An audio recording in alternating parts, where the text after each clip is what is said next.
I'm going to quickly show you how to change the key mappings that you have in Stencyl.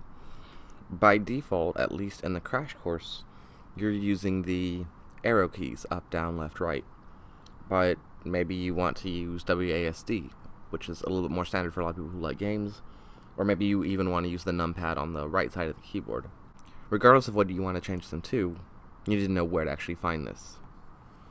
So if we go into our settings up here at the top, you can see here controls, and that's pretty much all it is. Now, depending on what you're wanting to do, there are a couple things to be aware of. On any one of these, you can add multiple keys that will do that same thing, so you don't have to duplicate another up to do the same thing. But if you do want to add new actions that aren't included in this default set of 7, you can of course add a new one for whatever purpose you want. So if I wanted to change these, I could go into here, and I could change this to W, and this to S, A, and D. Now of course I could have both if I wanted to.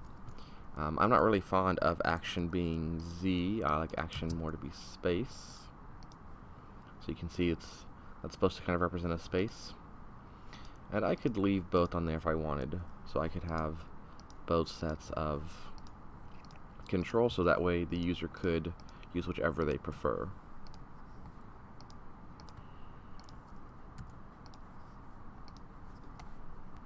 And so now if we try it,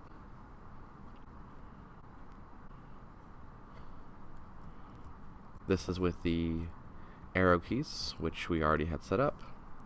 This is with WASD, so either way, it works.